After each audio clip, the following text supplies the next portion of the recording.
C'est plutôt avec Dieudonné Mouchagalouta que nous poursuivons ce Kin Direct. Il vient pour parler ou commenter les condamnations en appel des Corneille Nangaa ainsi que de tous ses complices accusés de trahison, condamnés à mort, et dont les peines vont être exécutées. Est-ce que la RDC est capable de faire ça alors qu'on a vécu pendant une vingtaine d'années avec un moratoire qui ne nous permettait pas de pouvoir tuer les gens après un verdict de la justice?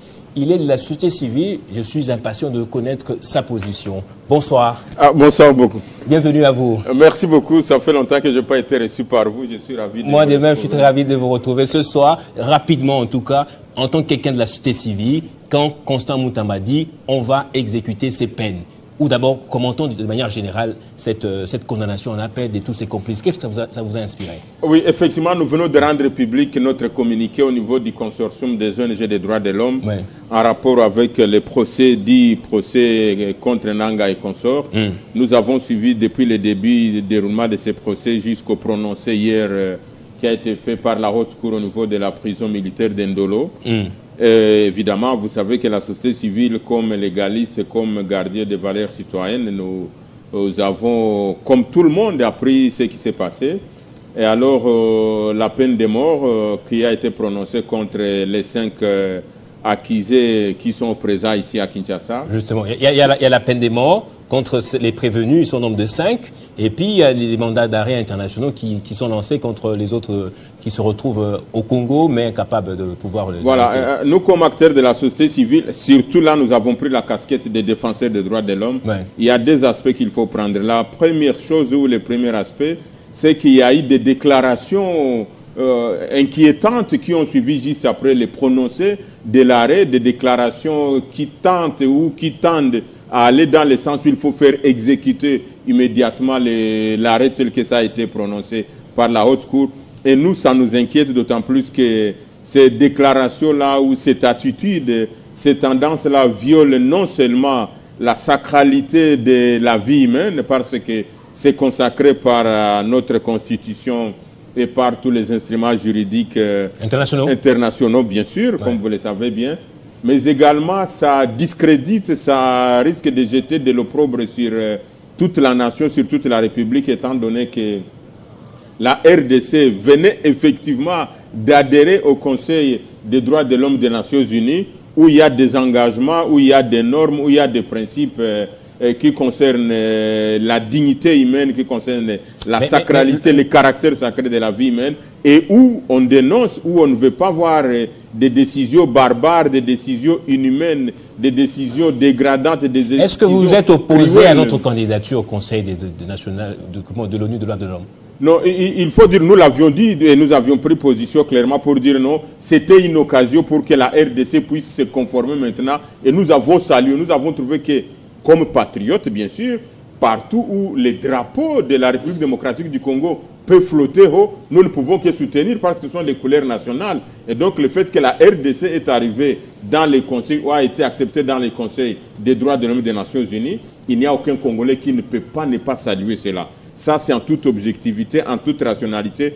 Personne ne peut se battre contre son propre pays. Ça, nous avons salué. Et en saluant cela, nous avions dit que ça va être maintenant l'occasion pour que la République démocratique du Congo rentre sur les rails, pour que la République démocratique du Congo respecte finalement les droits de l'homme dans toutes ses diversités. Et donc, c'est une occasion. Et au moment où la RDC commence maintenant à aller à l'encontre des principes, des normes et des standards et des exigences et des engagements surtout du Conseil, nous ne pouvons qu'alerter. Parce que, comme je viens de le dire, la condamnation ou la volonté de vouloir exécuter la peine de mort, d'autant plus que l'autre élément, la procédure n'est pas encore entamée. Et dans notre communiqué... Quel élément? Pourquoi ça vous surprend? Si on a levé le moratoire qui nous interdisait d'exécuter la peine de mort, c'est tout à fait normal que l'on commence à exécuter. Non, c'est-à-dire qu'il faut d'abord attendre ce qui nous inquiète effectivement, je dois l'avouer en toute sincérité comme défenseur des droits de l'homme et comme respectueux des valeurs citoyennes et civiques. Donc ça fait transpirer comme il y a un acharnement par rapport à l'exécution de cette peine, d'autant plus qu'il faut respecter la procédure. Les ministères publics et spécialement les procureurs, il a l'obligation d'interjeter appel pour solliciter la grâce présidentielle, puisque la procédure n'est pas encore épuisée. Mais le fait qu'il y a eu déjà... La grâce présidentielle pour qui? Pour les condamnés. Les condamnés qui sont accusés de trahison, de participation au mouvement insurrectionnel et subversif. Bien sûr, c'est pas moi qui l'ai dit. Et je peux le dire comme défenseur des droits de l'homme. Mais la procédure, il a l'obligation... Pour qu'ils échappent quoi à la mort, c'est ça? Non, il a l'obligation d'interjeter appel pour solliciter la grâce pour ces personnes-là, pour qu'on puisse faire la commutation de cette peine de mort dans une la peine de perpétuité. Mais ce n'est plus possible puisqu'il n'y a plus de moratoire. Non, il a l'obligation. Et ces moratoires-là, nous en avons appelé et nous continuons à faire appel à toutes les organisations des droits de l'homme nationales et internationales, évidemment aux personnes éprises et respectueuses surtout de la vie humaine comme vous, comme toute autre organisation, comme tout autre acteur, de pouvoir s'inscrire dans les schémas de lutter contre ces morts. D'autant plus, d'ailleurs, on ne va pas entrer, c'est peut-être pas ça le sujet du jour, ça demande beaucoup de textes. Les moratoires n'ont jamais été levés. C'est pas une simple note de circulaire du ministre de la ministre Rose Mutombo. Oui, Rose Mutombo à l'époque, que je respecte beaucoup, j'en profite pour la saluer, qui est elle-même issue... Mais dans le passage, il n'a pas été très prégnant. Elle-même est issue de la société civile. Nous avons compris la pression qu'elle avait suivie pour prendre cette note circulaire que nous avons combattue, que nous avons dénoncée. La note circulaire ne peut pas abroger ça. Et donc, ça devient contraire. Voici les conséquences. Ça devient contraire, au caractère sacré de la vie humaine, qui est consacré dans notre Constitution et dans d'autres instruments juridiques internationaux. Mais le caractère sacré se limite à partir de quelques faits fractionnels, non? Non. Il n'y a rien qui peut justifier la désacralisation de la vie humaine sur cette terre des hommes. Et les nations les nations modernes aujourd'hui, les nations modèles et les nations qui veulent se hisser dans les concerts des nations, évidemment, doivent respecter cela. Et ce n'est pas pour rien que la RDC venait d'adhérer au Conseil des droits de l'homme des Nations Unies. Ça, c'est un élément. Deuxième élément, la conséquence également, c'est que ça va ternir l'image de notre pays au niveau du Conseil des droits de l'homme des Nations Unies, ce qui risquerait, je mets ça au conditionnel, et je suis convaincu, j'en profite pour m'adresser aux autorités de ces pays, aux dirigeants actuels, pour dire qu'ils ne font pas qu'on puisse mettre la tache noire sur l'image de notre pays, d'autant plus qu'on venait d'adhérer, parce qu'il n'est pas exclu que si on arrive à appliquer cette sentence de la peine de mort, que la République démocratique du Congo puisse être exclue du Conseil des droits de l'homme des Nations Unies. Ça n'exclut pas cela. Quel président en ce moment. Mais voilà. Mouchagaloussa, on dira de vous que vous êtes en train de défendre Corneille Nangaa. Non, les rebelles. Dans notre communiqué, nous en avons appelé à ce que la peine de mort puisse être abolie dans notre pays. Que ce soit pour Corneille Nangaa, que ce soit pour les autres co-accusés, que ce soit pour d'autres personnes. Pour les Koulouna aussi, je ne sais pas si vous avez suivi le ministre Constant Moutamba appelé à l'exécution de la peine de mort pour ou contre les Koulouna aussi. Je pèse bien les mots et je veux que les téléspectateurs et que l'opinion qui est en train de nous suivre puissent comprendre que notre démarche, elle est digne, notre démarche, elle est légale et ça rentre dans la mission. Ça répond aux obligations. C'est un des piliers sur lesquels les défenseurs des droits humains se basent pour défendre la sacralité de la vie humaine. Rien ne peut justifier qu'on puisse ôter la vie humaine à quelqu'un.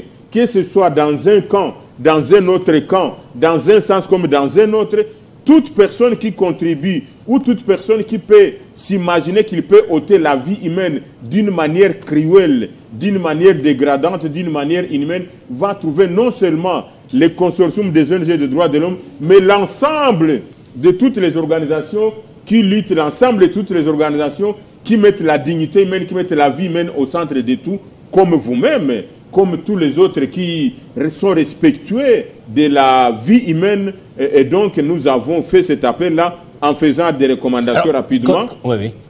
Au niveau des autorités judiciaires, le procureur, il a l'obligation d'interjeter. Je dis bien l'obligation. Il n'a pas de choix. À moins qu'il y ait un acharnement, à moins qu'il y ait d'autres raisons qui justifient cela. Or, les textes juridiques sont là. Le procureur, donc, il a l'obligation d'interjeter appel pour les condamner là. Deuxième chose, évidemment, le moment venu, nous allons demander au président de la République d'user de ses pouvoirs constitutionnels. Leur accorder une grâce. d'accorder une grâce. Oui, c'est prévu, ce n'est pas extraordinaire. Accorder une grâce présidentielle à ceux qui veulent le renverser. Bien sûr, bien sûr. Il est le père de la nation, il est le garant. Mais il reste quelqu'un quand même qui doit se protéger aussi. Oui, et dans ses prérogatives constitutionnelles, en tant que magistrat suprême, il doit intervenir en dernier lieu dès qu'on aura épuisé toute la procédure. Et donc ça, c'est un élément. Oui. Deuxième élément, les condamnés eux-mêmes, ils ont la possibilité d'interjeter appel ou leurs avocats, mais aussi nous, défenseurs des droits humains, que ce soit les co-accusés de Corneille Nangaa, que ce soit Corneille Nangaa, que ce soit quelqu'un d'autre, nous l'avons déjà toujours fait, nous l'avons toujours demandé, nous continuerons à les demander tant que le monde sera monde et tant qu'on sera vivant et tant que les principes-là sont protégés, tant que ces principes sont édictés et surtout tant qu'on continue à aller vers l'évolution du monde moderne où les tueries barbares enlever quelqu'un la vie d'une manière cruelle par pendaison ou par autre, c'est quelle culture-là? Et donc, voilà autant d'éléments. Puisque vous voulez que l'on abolisse définitivement la peine de mort, pensez-vous pas que c'est l'occasion de pouvoir accompagner cette initiative du changement de la Constitution afin que l'on inscrive cet article-là dans la Constitution et ce sera irrévocable comme ça? Oui, le changement de la Constitution, oui. Nous l'avions déjà parlé et nous continuons à en parler. L'opportunité. Vous n'êtes pas pour? Mais il y a une opportunité. Peut-être qu'on pourra l'écrire noir sur blanc. La Constitution parle de la sacralité, dans le cas de torture, par exemple. Mais la Constitution ne dit pas qu'on ne peut pas... La torture fait le débouché de ça, mais la Constitution garantit cela. La Constitution actuelle, il faut qu'on puisse l'appliquer. Mais comme vous me demandez de dire, nous pensons que l'opportunité... On peut changer la Constitution pour inscrire l'abolition de la peine de mort. Non, pour changer la Constitution, il y a beaucoup d'éléments. Si c'est la révision, la modification de certaines dispositions, comme vous venez de le dire, c'est un débat, on peut discuter. Et nous avons été clairs. Dans l'ensemble, la société civile est unanime que s'il s'agit de la modification ou la révision de la Constitution, la modification de certaines dispositions de la Constitution, on peut faire un débat, on peut ouvrir une brèche. On peut réfléchir si c'est opportun ou pas. Mais quant à ce qui concerne les changements, ça, on est unanime que ce n'est pas le moment d'en parler, d'autant plus que ça va constituer un coup d'État constitutionnel et le président de la République... Le coup d'État des Corneille Nangaa et les coups d'État constitutionnels, alors qu'est-ce que vous voulez? Nous sommes pour la stabilité des institutions, que ce soit un coup d'État militaire, un coup d'État constitutionnel, nous n'allons soutenir aucun de ces schémas-là. Nous sommes pour la stabilité des institutions. Nous voulons que le président de la République, son Excellence Félix-Antoine Tshisekedi Tshilombo, termine bien son mandat, qu'on puisse faire une nouvelle alternance et qu'il puisse rencontrer Joseph Kabila comme deuxième sénateur à vie et la République va continuer. Qu'il puisse participer aux plénières aussi au Sénat. Bien sûr, ça sera beau pour la République et pour la démocratie. Un des plus grands rêves des Congolais de voir que nous avons des anciens chefs d'État, à l'instar d'autres pays où on a des chefs d'État qui sont là et qui vont constituer des sages de notre pays. Et nous voulons qu'on arrive en 2028. Alors, on a bien retenu, Dieudonné Mouchagaloussa est contre l'exécution de la peine de mort, contre Corneille Nangaa ainsi que de tous ses co-accusés. Vous voulez qu'on puisse commuer ces peines-là en peine à perpétuité, exactement, notamment, qu'ils soient quand même condamnés mais pas exécutés, ni pour les Koulouna. Ouais. Merci beaucoup. Vie humaine, pour toute Merci vie beaucoup d'être passé, Dieudonné Mouchagaloussa. Vous êtes contre le changement de la Constitution aussi? Bien sûr. On va terminer avec le bourgmestre adjoint de la commune de Limété. Lui, en tout cas, je l'ai dit sans risque d'être contredit par lui, il est pour le changement de la Constitution. Restez avec nous.